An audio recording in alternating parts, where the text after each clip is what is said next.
திரளாக பல்லாயிரக்கணக்கில் திரண்டிருக்கும்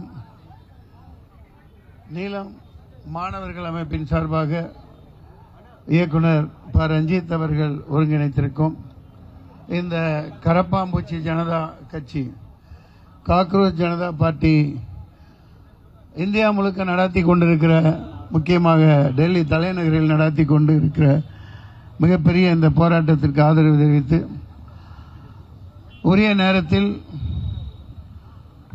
இதை முன்னெடுத்ததை நான் மனமாற பாராட்டுகிறேன். வந்திருக்கும் பெருந்தகைகள் அனைவரையும் வாழ்த்துகிறேன். அதாவது இந்த கண்டனம் உரை இதுக்கெல்லாம் இவனுக்கு கேட்க மாட்டானுங்க. காக்ரோச் ஒரு நீதிபதி, நம்ம வரி பணத்தில் சம்பளம் வாங்கிட்டு கொளுத்து போய் உட்கார்ந்துருக்கிற ஒரு நீதிபதி படித்து வேலை இல்லாமல் இளைஞர்களை பார்த்து காக்ரோச்சு நீ ஒரு கரப்பாம்பூச்சி மாதிரி சுத்திட்டு இருக்கீங்க, உனக்கு எங்கடா நாட்டில்னு எவ்வளவு கொழுப்போடு ஆணவத்தோடு கேட்டாப்லையோ அதே கொழுப்பு ஆணவத்தோட இன்னைக்கு நேற்றுன்னு நினைக்கிறேன் நோ டைம், வீடியோ பார்க்க டைம் இல்லை, இப்போ இன்னைக்கு இந்த நேரத்தில் நோ டைம் ஜனதா பார்ட்டின்னு யாராவது ஆரம்பிக்கலாம், கண்டிப்பாக ஆரம்பிக்கணும். அதாவது சுருக்கமாக பேசிட்டு போயிடணும்.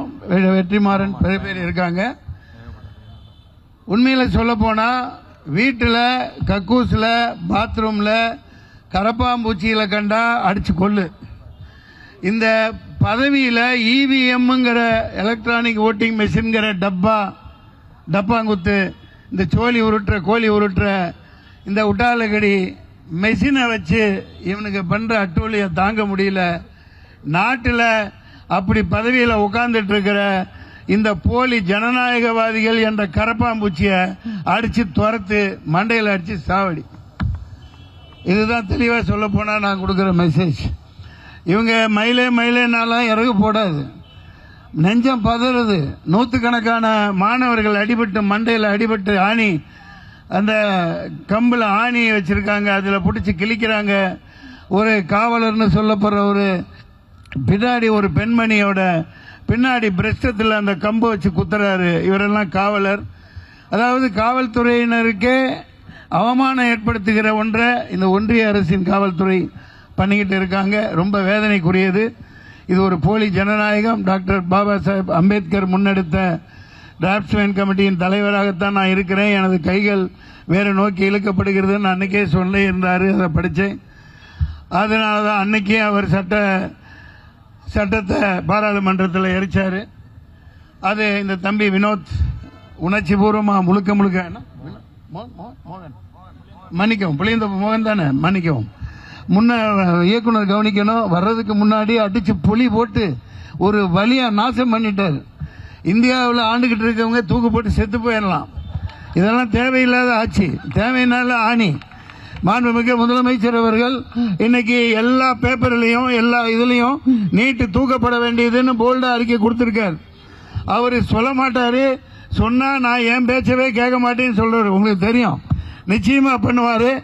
ஏண்டா போன மசோதா திமுக அரசு போட்ட மசோதா தூக்கி குப்பையில போட்டாங்க.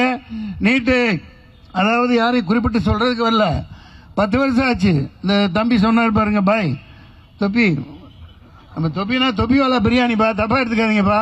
அவர் பயங்கரமான புரட்சியாளர்ப்பா, என்னை விட அதிகமாக ஈடுபாடு உள்ளவர்.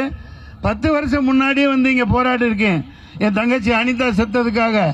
இன்னைக்கே 10 வருஷம் கழிச்சு போராடிக்கிட்டு இருக்குன்னா அந்த போராட்டத்துக்கு ஒரு ஒண்ணுமே இல்லையே, ஒரு மயிரை உனக்கு கண்டுக்க மாட்டேங்கிறானுங்களே. ஒரே வழி, இந்தியா முழுக்க இது பரவணும். அந்த அரசியல்வாதி காக்ரோச்சுகள், அந்த கரப்பாம்பூச்சிகள் அடிச்சு விரட்டப்படணும். முதலமைச்சர் அதுக்கான அந்த ரகசியம், நீட்டு ரகசியத்தை நிறைவேற்றினாரு. போன ஆட்சியில் ஒண்ணுமே நடக்கல. நீட்டை தூக்கியே ஆகணும். அது தேவையில்லாத ஆணி. துண்டை கட்டிக்கிச்சு. இது போதும் நினைக்கிறேன். நேரம் குறைவா இருக்குது, பேசினா நிறைய பேசலாம். அதனால இதோட இந்த போராட்டங்களால் இவங்க வசிய மாட்டாங்க. இந்த போராட்டங்கள் நிறுத்தப்படவும் கூடாது. until he resigns. ஏண்டா தர்ம பிரதான் என்ன மந்திரி அவரு, கல்வி அமைச்சரா இல்ல? ஏன் கேக்குறேன்னா அவன் என்ன பொறக்கையிலேயே அந்த பகுதியை ஒட்டிக்கிட்டாடா பாருனா, அம்மா வயிற்றுல பொறக்கையிலேயே தூக்கி எறிடா, இல்லாட்டி தூக்கி எறியப்படுவாய். 2 நாள்ல அவன் பதவி விலகணும், மோதியும் பதவி விலகணும். ஜெய் பீம். நன்றி.